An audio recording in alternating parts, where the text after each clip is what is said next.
오늘은 사귐으로의 초대, 이런 제목의 말씀 함께 나누겠습니다. 오늘부터는 주일 예배 시간에 요한 1서 말씀을 순서대로 함께 읽고 나누려고 합니다. 요한 1서는 우리가 흔히 편지라고 알고 있는데 사실은 편지라고 말하기에 조금 미흡한 면들이 좀 있습니다. 보통 편지라고 그러면 이 편지를 받는 사람이 누구인지 수신인이 나와야 되고, 그리고 그리고 뒤에는 인사말 정도는 나와야 될 텐데, 요한 1서를 읽어보게 되면 수신인도 없고 앞에 뒤에 인사말도 전혀 나오지를 않습니다. 그러면 우리가 이 요한 1서를 어떤 관점에서 읽으면 좋을까? 우리는 이 요한 1서를 설교문이라고 생각을 하고 함께 읽어보려고 합니다. 설교자가 선포했던 내용이 녹취가 되었는지 기록이 되었는지 모르지만 그렇게 남겨진 일종의 설교문이라고 생각을 하고, 과연 이 공동체를 향해서 설교자가 어떤 마음으로 설교를 했고 그것이 어떤 의미를 가졌는지 함께 말씀을 상고할 수 있기를 소원합니다. 그러면 이 사도 요한이라는 설교자가 이 요한 1서를 기록하게 된 그 이유가 있을 텐데요. 그 목적이 무엇일까? 앞으로 이제 우리가 2장에 가게 되면 자세하게 나누겠지만 2장 21절과 22절에 이런 내용이 나옵니다. 내가 너희에게 쓰는 것은 너희가 진리를 알지 못하기 때문이 아니라 알기 때문이요, 또 모든 거짓은 진리에서 나지 않기 때문이라. 거짓말하는 자가 누구냐? 예수께서 그리스도이심을 부인하는 자가 아니냐? 아버지와 아들을 부인하는 그가 적 그리스도니.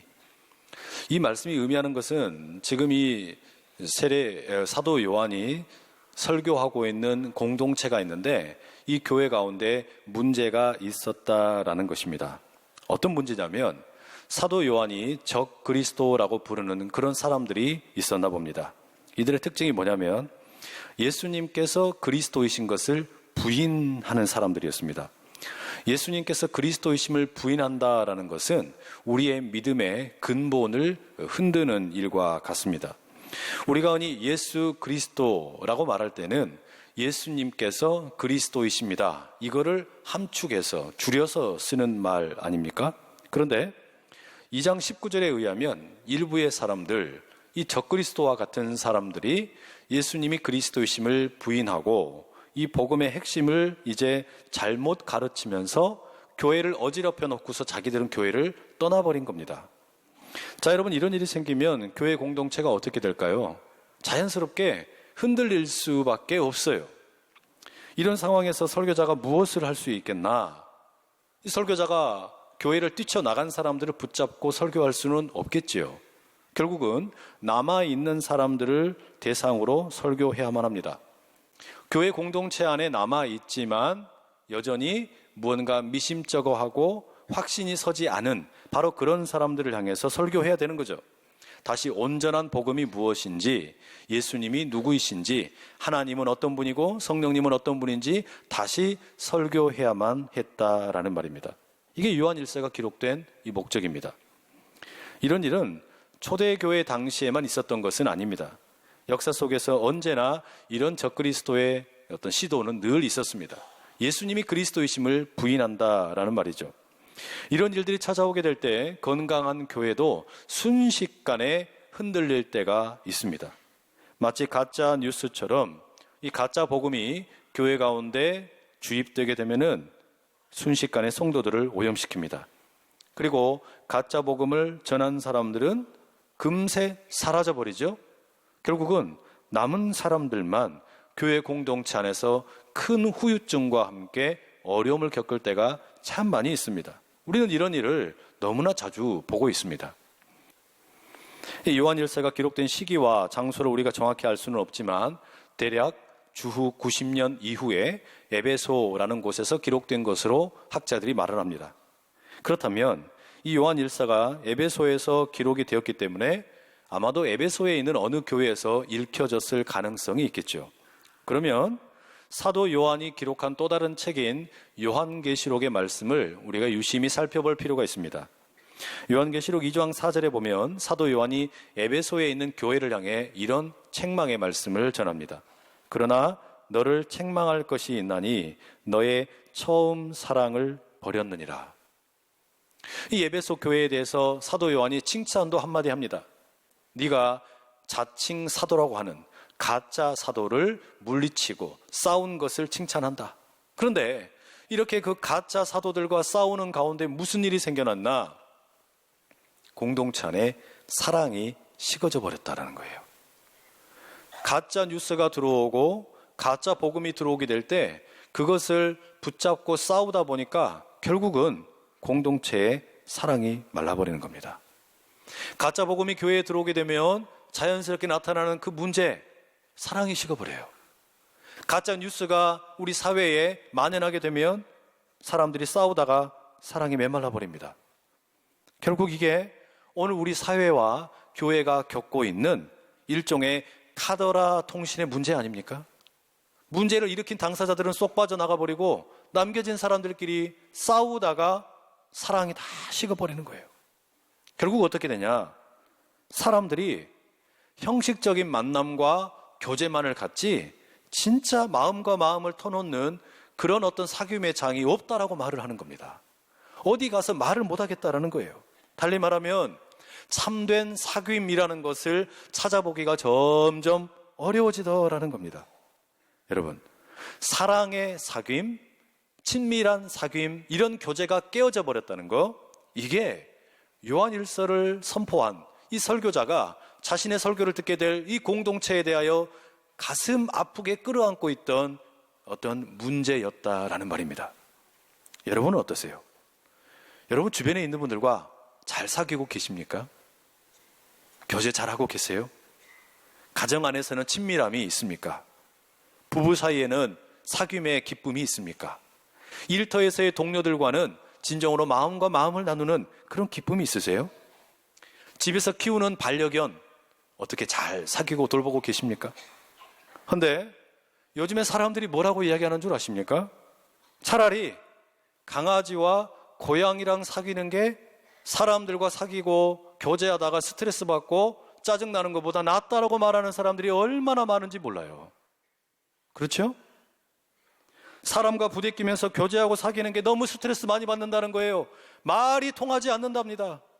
차라리 개는 말이 통하지 않아서 좋다는 거예요. 여러분, 이게 무슨 말입니까? 사람들이 세상에 나가서 자기 마음을 터놓고 이야기할 때가 없다라는 거예요. 이야기할 수 있는 그런 장소, 이야기할 만한 그런 사람, 질환지교를 꿈꿀 만한 그런 어떤 사람이 없다라는 말이에요. 답답한 마음 털어놓고 싶은데 참된 사귐과 교제와 친밀함을 사모하기는 하는데 그런 것이 없다는 겁니다.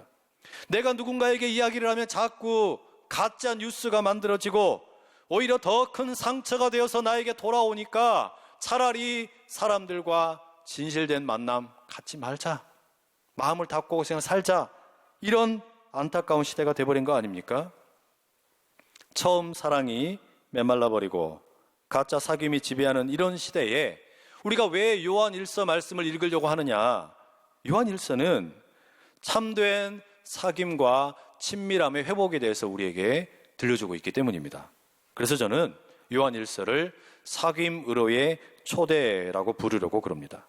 그러면 이 설교자 사도 요한은 어떻게 우리를 사귐, 진정한 사귐으로 초대하고 있습니까? 우선 1절 말씀을 보시면 이렇게 기록되어 있죠. 태초부터 있는 생명의 말씀에 관하여는 우리가 들은 바요, 눈으로 본 바요, 자세히 보고 우리의 손으로 만진 바라. 이 설교를 시작하면서 그냥 다 잘라버리고 설교자가 뭐라고 먼저 시작합니까? 생명의 말씀을 강조하고 있습니다. 이 진정한 사귐이 일어나려면, 친밀한 사귐이 시작이 되려면 죽이는 말, 저주하는 말, 누군가를 옥죄는 그런 말이 아니라 생명을 줄 수 있는 말씀이 필요하다라는 말입니다. 생명을 주는 말씀, 죽음과 편가르게 하는 그런 오염된 말이 아니라 진정한 말씀이 있어야 사귐이 가능하다는 거예요. 이 생명의 말씀은 어떤 것이냐? 1절 말씀에 태초부터 있는 것이다 라고 말합니다. 태초부터 있는 생명의 말씀, 여러분 어디서 많이 들어본 말씀 아닙니까? 요한복음 1장 1절에 비슷한 표현이 나오죠. 태초에 말씀이 계시니라. 이 말씀이 하나님과 함께 계셨으니 이 말씀은 곧 하나님이시니라. 이게 무슨 말이겠어요? 우리가 진정한 사귐, 참된 친밀함의 교제, 이런 거를 누리려고 그러면 태초부터 하나님과 함께 계셨던 예수님이 필요하다는 말입니다. 예수님, 생명의 말씀이 되시는 예수님이 계셔야만 우리 가운데 진정한 사귐과 놀라운 친밀함이 이루어질 수 있다는 거예요. 왜냐? 왜 예수님이 생명의 말씀이 되시고 왜 그분이 우리에게 진정한 사귐을 가져다 줄 수 있느냐? 사도 요한은 1절에 태초부터 있는 이 생명의 말씀에 대해서 이렇게 말합니다. 우리가 들은 바요, 눈으로 본 바요, 자세히 보고 우리의 손으로 만진 바다. 예수님께서 진짜 사람이 되셨다는 거예요. 사람의 몸을 입고 이 땅에 오셨다는 겁니다. 예수님께서 그냥 하늘에 아버지와 함께 머물러 계신 것이 아니라 실제로 사람의 몸을 입고 이 땅에 오셨기 때문에, 오셔서 그냥 우리를 지배하고 다스리신 것이 아니라 십자가에 달려 돌아가시기까지 희생하셨기 때문에, 그리고 다시 부활하셨기 때문에 이 생명의 말씀이신 예수님이 있게 되면 우리 가운데 마음과 마음이 이어지는 사귐이 가능하다는 겁니다. 설교자 자신이 예수님의 입에서 나오는 그 말씀을 직접 들었고, 그분의 몸을 직접 보았고, 그 몸을 직접 만져보았다. 자신의 그 체험을, 그 경험을, 그 간증을 들려주고 있는 겁니다. 그래서 2절에 이렇게 덧붙이죠. 이 생명이 나타내신 바 된지라. 이 영원한 생명을 우리가 보았고 증언하여 너희에게 전하노니 이는 아버지와 함께 계시다가 우리에게 나타내신 바 된 이시니라. 참된 생명이 나타났다. 거짓 생명 말고 어떤 편가르기 하는 그런 말씀이 아니라 진정한 참된 삶을 주시는, 생명을 주시는 말씀이 나타났다. 태초부터 하나님과 함께 계셨던 그분이 우리를 살려주시기 위해서 우리와 같은 몸을 입고 이 땅에 오셨다라는 겁니다. 내가 그분을 봤기 때문에, 내가 그분의 그 못자국과 창자국을 보았고 만져보았기 때문에, 그분의 입에서 직접 들리는 그 말씀을 들었기 때문에 나는 여러분에게 증언하고 있다라는 겁니다. 여러분, 설교자가 지금 왜 이렇게 설교를 시작하면서 거두절미하고 생명의 말씀에 대해서, 그리고 예수님께서 진짜로 몸을 입고 이 땅에 오셨다, 왜 이걸 이렇게 강조하겠습니까? 이걸 우리가 뒤집어 생각을 해보면 이 요한 일서를 듣게 되는, 이 설교를 듣게 되는 공동체 안에 그 거짓 복음을 전하고 가짜 이 어떤 사도가 되어서 가르치던 사람들의 정체가 어떤 것인지를 우리가 짐작해 볼 수 있어요. 이 사람들이 아마도 이 적그리스도라고 불리던 사람들이 이성적으로, 합리적으로 이런 질문을 했던 것 같아요. 아니, 어떻게 신이 사람이 될 수 있냐? 하늘 높이 계신 예수님께서 뭐 하려고 낮고 천한 사람의 몸을 입고 이 땅에 오시냐? 그런 일이 있을 수 없다. 예수님은 몸을 입고 오신 것이 아니라 그냥 영적인 상태로 우리 가운데서 마치 귀신처럼 휘휘 왔다가 그냥 가셨을 뿐이다. 그게 훨씬 이성적이고 합리적이다. 이런 식으로 가르쳤다라는 거예요. 바로 이런 질문 때문에 교회가 어지럽게 된 겁니다. 여기에 대해서 지금 이 설교자 사도 요한이 단호하게 처음부터 대응하며 선포합니다. 아니다. 전혀 그렇지 않다. 내가 직접 봤다. 우리가 믿는 생명의 말씀이신 예수님은 정말로 하나님으로부터 보냄을 받아서 이 땅에 우리와 똑같은 몸을 입고 오셨고, 그 몸이 우리를 위하여 희생하셔서 희생의 제물이 되셔서 십자가에 달려 죽으셨고, 그래서 나는 부활하신 그 몸에 창자국과 못자국 다 봤다. 그분의 목소리를 나는 직접 들었다. 이 이야기하는 거 아닙니까? 이렇게 예수님께서 진짜로 몸을 입고 오셔서 우리 가운데 나타나신 것을 다 목격했다고 말하는 설교자, 그가 3절에 뭐라고 말합니까? 이렇게 이야기하죠. 우리가 보고 들은 바를 너희에게도 전함은 너희로 우리와 사귐이 있게 하려 함이니 우리의 사귐은 아버지와 그의 아들 예수 그리스도와 더불어 누림이라. 내가 보고 들은 것, 그리고 목격한 것을 여러분에게 이야기하는, 증언하는, 설교하는 이유가 뭐냐?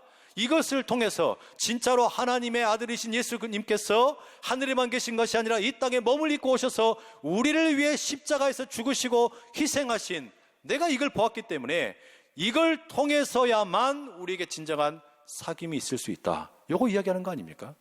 여러분, 우리가 오늘 여기서 우리 신앙생활에 대해서 정말 중요한, 너무너무 중요한 교훈을 하나 배우게 됩니다. 그게 뭐냐면 우리 신앙생활의 목표가 뭐냐라는 거예요. 나는 왜 신앙생활 하느냐라는 겁니다. 그 신앙생활의 목표가 여러분 무엇이세요? 신앙생활의 목표는 사귐에 있다라는 겁니다. 이 사귐에 우리의 신앙생활에 진정한 목표가 있다는 거예요. 하나님께서 왜 예수님을 이 땅에 보내셨습니까? 왜 우리에게 보내시면서 우리와 같은 몸을 입게 하시고 이 땅에 오셔서 희생하게 하셨습니까? 그 이유는 물론 우리를 구원하시기 위함이죠. 그런데 이 예수님이 우리를 구원하시기 위함, 이걸 더 다른 의미로 이야기한다면 그것은 우리와 하나님께서 사귐을 누리고 싶으시기 때문이에요. 하나님께서는 우리와 사귀고 싶으신데, 친밀함을 갖고 싶으신데, 죄라는 것으로 인해서 우리 가운데 하나님과 우리 사이에, 또 우리와 우리 사이에 갈라진 일들이 너무 많은 거예요. 이 일을 해결하기 위해서 예수님 보내셨고, 예수님으로 인해서 이 죄의 모든 울타리를 거두어 버리시고 진정한 사귐의 문을 활짝 열었다는 겁니다. 여러분, 하나님께서 태초에 예수님과 성령님과 페리코레시스의 영원한 사귐 가운데 거하고 계시는데, 바로 그 사귐으로 우리를 초청하시는 겁니다. 그 간절한 초청 가운데 응답할 수 있는 저와 여러분 될 수 있기를 간절히 축복합니다. 여러분, 우리가 세상에서 왜 진짜 사귐이 어렵다, 친밀한 교제가 어렵다, 이런 이야기를 하는 이유가 뭘까요? 그 이유는 사귐의 핵심이 무엇인지 가만히 생각을 해보면 알 수 있습니다. 우리가 사귄다 그럴 때, 친밀한 교제를 나눈다 그럴 때 그 핵심은 그냥 좋아하는 어떤 감정이 아닙니다. 사귐이라는 것, 교제한다라는 것, 친밀함이 있다라는 것은 결국은요, 마음을 같이 한다라는 것이죠. 그게 사귐이죠. 그게 교제이고 그게 친밀함의 표현입니다. 마음을 같이 하게 될 때 진정한 사귐이 있는 겁니다. 그걸 구약 성경에서는 공의라는 말로 표현합니다. 공의라는 말을 바른 관계라고 말하는데, 관계가 바르다는 것은 달리 말하면 마음이 연결되어 있다는 말이에요. 하나님의 마음에 내가 연결되어 있고 사람과 사람 사이의 마음이 연결되어 있다. 이게 공의라는 겁니다. 신약 성경에서는 그 마음과 마음이 하나 되는 것을 사귐, 친밀함, 교제, 이런 말로 표현한다는 것이죠. 그러니 여러분, 우리가 세상에서 사귐이 어렵다, 사람과 사람이 참 이렇게 친밀한 교제가 어렵다는 말은 마음을 함께하기가 어렵다는 말에 다르지 않습니다. 왜냐하면 우리가 세상에서 살 때 어떤 사람들을 평가하고 사람들을 우리가 어떤 만날 때 어떻게 합니까? 자꾸 여러분, 우리는 사람들의 마음을 얻으려고 하는 것이 아니에요. 언젠가부터 우리는 사람들의 업적을 보고, 직분을 보고, 직책을 보고, 그 사람의 성과를 보고 판단합니다. 그 사람의 마음을 얻는 데는 별로 관심이 없어요. 저 사람의 마음이 어떤지 그걸 헤아리고 싶은 관심이 없다라는 말이에요. 그럼 뭐만 관심이 있습니까? 저걸 통해서 내가 얻을 수 있는 유익이 뭐냐, 성과가 뭐냐, 업적이 뭐냐, 여기에만 우리가 집중한다는 거예요. 문제는 세상에서 우리가 사람들과의 관계 가운데, 돈의 지배 가운데, 이런 세상의 논리 가운데 살다가 보니까 하나님도 이렇게 믿는 경우들이 많더라는 겁니다. 우리가 이렇게 하나님에 대해서도 생각하는 경우가 많아요. 하나님과의 사귐에 대해서 하나님께서는 우리에게 마음을 요구하시는데, 하나님께서는 우리에게 마음이 하나 되는 것을 요구하시는데, 자꾸 우리는 사역으로, 무언가 일로 반응하려고 할 때가 참 많습니다. 내가 하나님께 뭔가 멋진 사역을 하면, 하나님께 내가 멋진 뭔가 업적을 쌓으면, 근사한 뭔가 일을 하면, 그러면 이것이 내 하나님과의 사귐이다, 이렇게 착각을 한다는 말이에요. 이게 아니라는 이야기죠. 이게 꼭 세상에서 우리가 일터에서 성과를 쌓고 업적으로 인정받으려고 하는 모습과 똑같은 거 아닙니까? 이게 너무너무 안타까운 겁니다. 여러분, 우리가 믿는 하나님이 그렇게 째째하고 힘이 없는 분입니까? 그렇지 않습니다. 나약한 분이 아닙니다. 우리가 아니어도 하나님께서 원하시는 일이라면 전능하신 하나님이시기 때문에 얼마든지 무슨 일이든지 다 하실 수 있어요. 그런데 자꾸 우리는 하나님과 사귄다, 하나님과 친밀함을 누린다, 교제한다 그러면 뭘 하려고 그래요? 내가 하나님을 위해서 무슨 일 하지? 내가 교회를 위해서 무슨 일 하지? 여러분, 우리가 무슨 사역을 할지, 무슨 업적을 쌓을지 집중하게 되면 나중에 하나님 만나면 아마 우리 이렇게 답변할걸요. 하나님, 내 직분이 뭡니다. 내가 이런 일을 했습니다. 내가 무슨 사역을 했습니다. 우리 이런 거 자랑하려고 그러지 않겠어요? 여러분, 우리 그러지 말자는 겁니다. 이거 우리 주님이 기뻐하시는 모습이 전혀 아닙니다. 한 남자가 자기 애인에게 꽃도 보내주고 옷도 사주고 그 애인의 부모님에게 용돈도 드리고 심지어 멋진 자동차까지 사서 다 갖다주고 엄청나게 많은 일을 했어요. 그런데 이 여자가 그 남자에게 헤어지자고 말합니다. 왜냐? 수많은 일을 자기에게 해주고 있지만 남자의 마음이 느껴지지 않기 때문이에요. 남자의 마음이 담겨져 있지 않으면 그 모든 것 다 뭡니까? 헛된 거죠. 그러니 여러분, 우리가 이런 고민을 해보자는 거예요. 하나님께서는 나와 사귐을 갖기 원하셔서 예수님을 이 땅에 보내신 겁니다. 나와 진정한 교제와 친밀함을 원하셔서 예수님을 보내셨는데 과연 나는 하나님과 진정한 교제, 사귐 이런 걸 누리고 있냐라는 겁니다. 나는 예수님과 얼마나 친밀함을 유지하고 있는가? 성령님과 얼마나 교제하고 사귀고 있는가? 바로 그 하나님과의 사귐 때문에 내 이웃들을 그렇게 섬기고 사귀고 있는가? 1860년에 태어나서 1936년에 돌아가신 세뮤엘 로건 블랭글이라는 분이 계시는데요. 이분이 구세군에서 활동하신 분입니다. 전도자였어요. 그런데 이분이 이런 말을 남겼더라고요. 사역을 할 때 가장 큰 유혹이 그리스도와 함께 시간을 보내기 전에 그리스도를 위해 무언가 하려는 것이다. 예수님과 뭔가 마음을 나누는 시간을 보내려고 하기보다 그것보다 그냥 뭔가 일을 더 먼저 하려고 한다는 거예요. 사역을 먼저 하려고 한다는 거예요. 여러분, 제 고민이 뭔지 아세요? 사역은 많이 하는데 거기에 진실한 마음이 담기지 않을까? 이게 목회자의 고민입니다. 왜냐하면요, 하나님을 향한 사랑의 마음이 하나도 없이, 하나님과 깊은 교제 없이, 예수님에 대한 사랑에 대한 그 깊은 묵상 없이, 성령님에 대한 간절한 사모함이 없이도 이 큰 교회 이끌고 가는데 아무 문제 없어요. 아무 문제 없습니다. 기업을 운영하듯이 얼마든지 운영할 수 있습니다. 제 본성이 그래요. 얼마든지 경영자처럼 성도들과 부교역자들 막 쪼면서 스트레스 주면서 할 수 있어요. 저 그럴 가능성이 아주 농후한 사람입니다. 그런데 여러분, 그건 하나님께서 기뻐하시는 교회의 모습이 아니잖아요. 만약에 그런 모습으로 우리가 3만 교회가 되든지 10만 성도가 되든지 이거 주님이 기뻐하실까요? 만약에 그런 사귐이 없는 신앙생활, 교제가 없는 목회, 친밀함이 없는 사역을 우리 주님께서 기뻐하시겠냐 이 말입니다. 아니요. 이런 반푼오치도 없는 말입니다. 그렇지 않습니다. 여러분, 주님께서 우리 한 사람 한 사람을 마지막 날 부르실 때 주님께서 반드시 물으실 겁니다. 너 얼마나 많은 사역했냐? 얼마나 큰 교회를 세웠냐? 선교하고 전도는 얼마나 했냐? 너 직분은 뭐냐? 물론 물으시겠죠. 이런 것도 물으실 거예요. 그러나 진짜로 우리 주님께서 우리 한 사람 한 사람을 세우셨을 때 물으시고 궁금하신 건 뭐냐? 너 정말로 나 사랑했니? 너는 정말 나와 깊은 사귐과 교제가 있었냐? 나는 네가 기억나지 않는다. 여러분, 만약에 우리 주님께 우리가 이런 이야기를 들은다면 이거 곤란한 일 아니겠습니까? 자꾸 우리가 어떤 무슨 공로를 세우고 업적을 쌓아서 이것 가지고 하나님 앞에 나가려고 그러면요, 너무너무 우리의 신앙생활이 초라해지는 겁니다. 우리는 그런 것 때문에 신앙생활하는 게 아니잖아요. 그냥 하나님과 함께 있는 게 좋았어. 하나님과 함께 머무르는 시간이 좋았어. 예수님을 이 땅에 사람의 몸을 입고 보내셔서 나와 함께하기 원하셔서 보여주신 그 주님의 사랑이 너무 크고 감격스러워서 우리 그것 때문에 신앙생활하는 거 아닙니까? 그래서 여러분, 이 설교자가 4절에 이렇게 이야기하는 거예요.